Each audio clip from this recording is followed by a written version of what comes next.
रविवार शाम को फिरोजाबाद के राजा का ताल स्थित एफएम रॉयल गार्डन पर पहुंचे पूर्व मुख्यमंत्री अखिलेश यादव ने बूथ प्रभारियों के साथ बैठक की। उसके बाद लोक जागरण अभियान के तहत कार्यकर्ताओं और पदाधिकारियों को आगामी लोकसभा चुनाव जीतने के मंत्र दिए।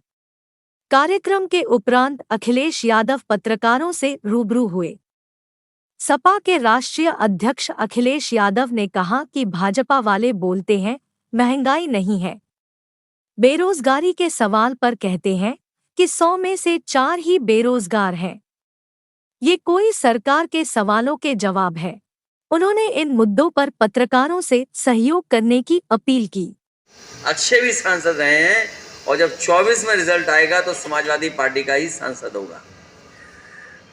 जो लोग बड़ी बड़ी बातें कर रहे हैं, $1 ट्रिलियन इकोनॉमी की, किसान की आय दोगुनी करने की, बेरोजगारों को नौकरी और रोजगार देने की, और जिस तरीके से महंगाई बढ़ रही है और लगातार जब हम पीछे मुड़ करके देखते हैं इस सरकार की नाकामियों को देखते हैं, ना किसान की आय दोगुनी हुई, ना नौजवान को नौकरी रोजगार मिला, और महंगाई रोक नहीं पा रहे हैं। जो समय समय पर इन्होंने इवेंट्स किए, इन इवेंट के माध्यम से एमओयू जो किए, अभी तक कोई एमओयू जमीन पर उतरता नहीं दिखाई दे रहा है। और जो बात कही गई थी कि 33 लाख करोड़ से ज़्यादा के एमओयू हुए हैं, वो आखिरकार एमओयू कहाँ रुक गए। यही सरकार जो बुंदेलखंड में कह रही थी कि हम मिसाइल्स बनाएंगे, टैंक बनेंगे, एयरक्राफ्ट के पार्ट्स बनेंगे, एयरक्राफ्ट बनेंगे, लेकिन सोचिए 10 साल दिल्ली के पूरे हो गए और जब 24 का चुनाव होगा तो लगभग 7 साल उत्तर प्रदेश की सरकार के पूरे हो जाएंगे। कहाँ हैं जो चीज़ें कही गई थी, जो वादे किए गए थे?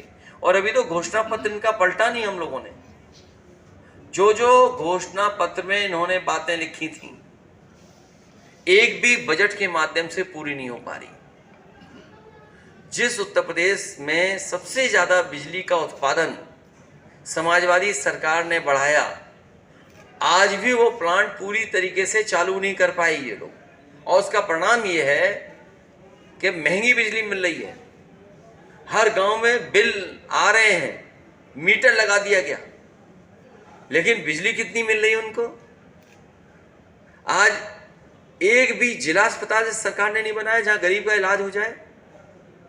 सुनने में आ रहा है कि शुरुआत की इन्होंने सीएससी को पीपीपी मॉडल पे प्राइवेट हाथों में देने जा रहे हैं। सीएससी को, डेयरी के प्लांट जो लगना शुरू हुए थे, आपके जिले में भी पराग का समाजवादी सरकार में बजट दिया गया था, पराग का उच्चीकरण करने के लिए काम दिया गया था, वो वैसा ही का वैसा पड़ा, मशीनों का पता नहीं कहाँ चली गई। इसी तरह एक्सप्रेसवे के किनारे मंडी बननी थी, एक भी मंडी नहीं बनी, और जब मंडी नहीं बनेगी तो आखिरकार किसान को लाभ कहाँ से होगा? आलू के किसान के लिए कहा कि खरीद होगी आलू की, अगर एक भी आलू की खरीद हुई हो तो कोल्ड स्टोर के लोगों पर दबाव बना करके कोल्ड स्टोर भरे गए उस समय। लेकिन क्या कोल्ड स्टोर मालिकों को सहूलियत दे रहे हैं जिससे किसानों को मदद मिल जाए? मक्का की कीमत दे नहीं पाए, मक्का भीग गई, नुकसान हो गया, उसकी कोई भरपाई नहीं। सरसों का तेल कितना महंगा है सोचिए। इस जिले के उस तरफ चले जाएं हम, दूसरे प्रदेश की तरफ, तो सरसों का तेल का सबसे ज़्यादा उत्पादन हो रहा है, लेकिन आज कीमत क्या है? रिफाइंड तेल की जानबूझ करके कीमत बढ़ाई हुई है। जिस तरीके से टमाटर की कीमत बढ़ाई थी सरकार ने, टमाटर की कीमत इसलिए बढ़ाई थी कि कुछ लोगों को लाभ पहुंचाना चाहते थे। रिफाइंड तेल भी इसीलिए महंगा बिक रहा है, कुछ लोगों को ये लाभ ज़्यादा पहुंचा रहे हैं। तो ये भारतीय जनता पार्टी के लोग, जो बाबा साहब भीमराव अम्बेडकर जी ने संविधान दिया था, जो अधिकार मिले थे, उन अधिकारों को छीना जा रहा है। जो नौकरियां मिल जानी चाहिए थी वो नहीं दी जा रही हैं, और जिस तरह से अपॉइंटमेंट हो रहे हैं वाइस चांसलर्स के, या वाइस चांसलर्स जिस तरीके से अपॉइंटमेंट कर रहे हैं यूनिवर्सिटीज़ में, आप माइक्रोस्कोप भी लगा करके देखोगे तो पीडीए आपको नज़र नहीं आएगा। जो बड़े बड़े अस्पताल बनना शुरू हुए थे समाजवादी सरकार में, वो भी पूरे नहीं हुए। और फिरोजाबाद में तो मेडिकल कॉलेज दिया था समाजवादी सरकार में। क्या मेडिकल कॉलेज में जो नॉर्म्स हैं उसके तहत वहाँ असिस्टेंट प्रोफेसर, एडिशनल प्रोफेसर्स हैं, पूरे टेक्निकल स्टाफ क्या पूरा है? जो गांव में एम्बुलेंस पहुंच जाती थी गरीब की मदद के लिए, वो भी बर्बाद कर दी। पुलिस के लिए 112 दिया, जो 100 नंबर था पहले। क्या 112 करने से पुलिस में सुधार आ गया? भ्रष्टाचार चरम सीमा पर। नोटबंदी अगर दोनों मिला लेंगे हम, पहले वाली नोटबंदी और 2000 रुपए की नोटबंदी, तो दुनिया का सबसे करप्ट डिसीजन अगर कोई था तो वो नोटबंदी था। सबसे बड़ा भ्रष्टाचार अगर कोई हुआ है तो वो नोटबंदी के समय पर हुआ। ये तो कह रहे थे कि 2000 में चिप लगा हुआ है। क्या 2000 रुपए जो लोगों ने निशानी के रूप में रखा है, क्या वो ड्रोन से ढूंढवाएंगे वो लोग? सोचिए, खुद ही छापा, खुद ही बंद कर दिया।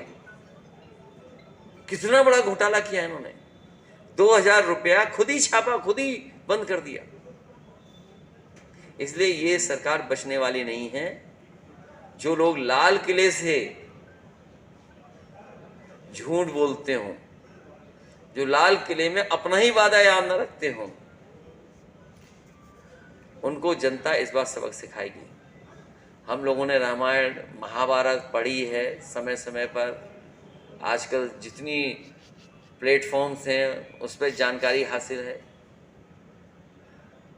माँ सीता का हरण हुआ, रावण खत्म हो गया। चीर हरण हुआ महाभारत में, कौरव खत्म हो गए।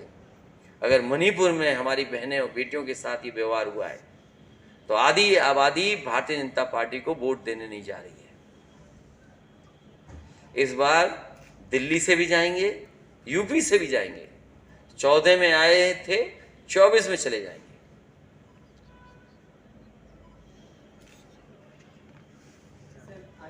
अशोक ओमप्रकाश राजभर हमलावर हैं, आखिर क्यों? क्या वो बीजेपी वाले सवाल पूछते हैं और आप लोगों को चटपटा मिलता है जिससे न्यूज़ चले, इसलिए सवाल बड़ा है। मैं आप ही से जानना चाहता हूं कि वो नेता का नाम आप बताएं जिस नेता ने ये